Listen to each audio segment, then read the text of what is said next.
स्पर्शन, स्पर्श होता है सुखद दुखद या शरीर भोग, ये त्वगेंद्रिय का सुख होता है स्पर्श सुख। उपासक सावधान, स्पर्श सुख में जितने भी कोमल मुलायम वस्त्र हैं इनको नहीं स्वीकार करना चाहिए जानबूझकर वैरागी को, और गृहस्थ को अपने अर्थ के अनुसार सात्विक वस्त्र धारण करने चाहिए। विरक्त को ऐसा कोई भी बड़ा कीमती बड़ा सुखद जितने से काम चल जाए उतने से पक्का समझो। भगवान को प्राप्त करना है तो ये नियम बना लो, कम पैसे की चीज का प्रयोग करना, कम चीज का प्रयोग करना, जितने कम पैसे वाले से काम चल जाए उतने से अपने को चलाना, जरूरत पड़े तो दूसरे के लिए सुख संविधान कर देना, अपने वैसे ही रहना। स्पर्श सुख गृहस्थ में धर्म मर्यादा के अनुसार, विरक्त में पूरी लक्ष्मण रेखा के है।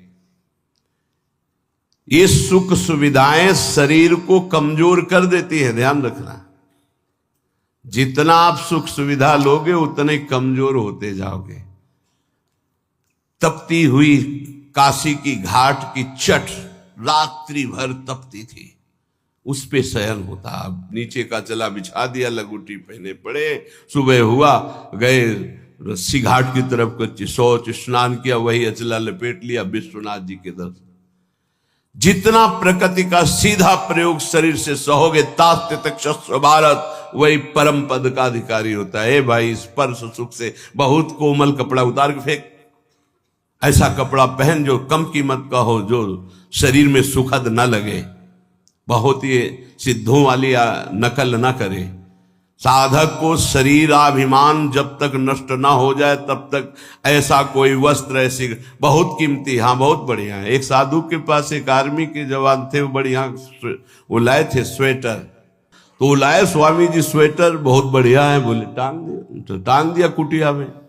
दूसरे दिन आए, स्वामी जी स्वेटर कैसा था? बोले बहुत बढ़िया। पहना नहीं? बोले बेटा बहुत बढ़िया, पहने कैसे? वो टांगा बहुत बढ़िया। 2-4 दिन लगातार आए, बोले स्वेटर उतार के ले बेटा, है हमारे बस का नहीं, तुम प्रेम से लाए थे इसलिए टांग दिया, हमारे बस का नहीं, हमारे पहनने का नहीं। चंदन का पलंग, चंदन का, संतों के पास ऐसा।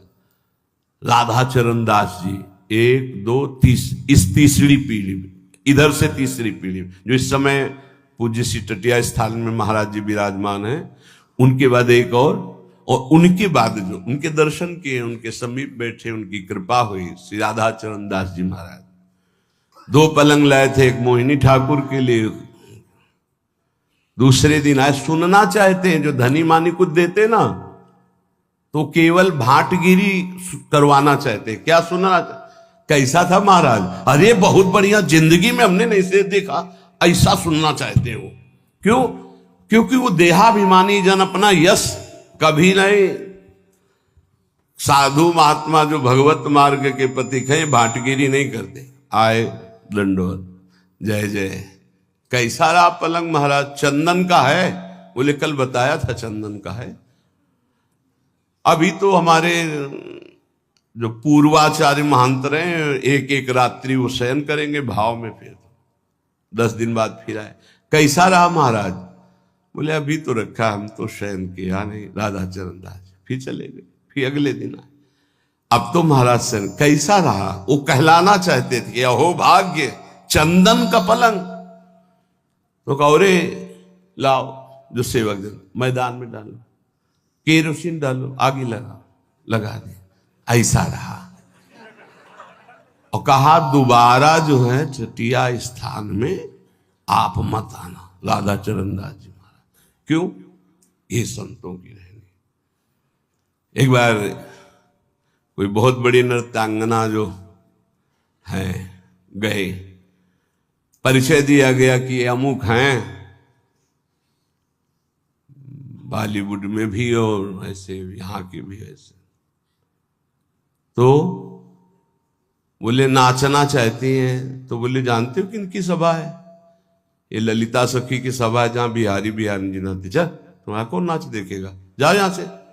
ऐसे भगा दिया। जो इस समय संसारी पुरुष जो है ना, साधुओं की भावना को नहीं समझते। यहां जब तक आप नाम जप नहीं करोगे, दैन्य नहीं होगे, तब तक आप श्री जी के सामने गा नहीं सकते। यहां जो गायन बजायन अगर आप एक पद गा लिए हो ना, तो महारानी जी की बड़ी कृपा है। श्री जी का नाम नहीं, गुण नहीं चल, ये नहीं। तो यहां स्पर्शन, श्रवणेन्द्री, रसेंद्री, ये बहुत ध्यान देने योग्य बात है कि अपने को अपनी महारानी जू, अपने लाल जू, बस दूसरी चर्चा नहीं। जो दैन्य होके आया और रोवा वहां, तो हमने देखा यहां पास हो गया।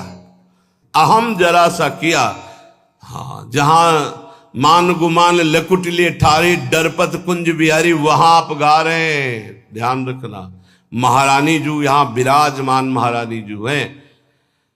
क्षण घ्राण में एक क्षण भी कोई सुगंध ऐसी मत सूंघना जो प्रियालाल को अर्पित ना हो। अभी आने लगेगा प्रियालाल के प्रति ये ठसक हमारे माई श्यामा जी को राज। ये कोई भी सुगंध श्री जी को अर्पित है। हाँ, ओ भाग्य, श्री जी को अर्पित नहीं है, नहीं, हमें नहीं ऐसी सुगंध सूंघनी जो हमारी प्रियाजू ने पहले स्वीकार न किया हो। हमारी घ्राणेन्द्री पतिव्रत धर्म की तरह, रसेंद्री, श्रवणेन्द्री, वाकेंद्री, कौपीनवंता खलु भाग्यवंता, कौपीन लगाए हुए हैं और पवित्र, परम पवित्र, ये जो प्रतिग्रह रहित तो वस्त्र हैं, परम पवित्र हैं, वो धारण। एक प्रार्थना है उपासकों से, जब तक आपका वस्त्र शरीर रक्षा के लिए समर्थ है, तब तक दूसरा वस्त्र मत लो। क्यों लेते हो? 2 कौपीन, 2 मार्किन नीचे पहनने के लिए, ऊपर के 2 वस्त्र बहुत, बस इसके अलावा बक्सा नहीं होना चाहिए कि तह लगा करके नहीं। ये गलती ना होने पावे जीवन में। अगर विरक्त भाव में हो तो जितने से शरीर ढकता है, और वो ढकने वाला कपड़ा जब तक नष्ट ना हो जाए, नष्ट ढकने की क्षमता नहीं रह गई, तब तक वस्त्र का परिवर्तन नहीं होना चाहिए। फट गया है तो गांठ मार लो, उससे शरीर ढके रहो। जरूरी थोड़ी कि तुम्हारे पास जो वस्तु तुम्हारे लिए है, नहीं, हम सेवक हैं, हमारे पास वस्तु आई, उसका विस्तार से सबको जिसका अधिकारी उसको दे देते हैं। जैसे सूर्य प्रकृति से अपनी उष्ण किरणों के द्वारा जल संग्रह करता है और समय आने पर वर्षा देता है, ऐसा साधु होता है। जो संग्रह हुआ, जो ऐसे श्रद्धा विश्व दिए, वो उन्हीं में लगा दे। खाओ पियो, मौज करो, कीर्तन करो, मंगल करो,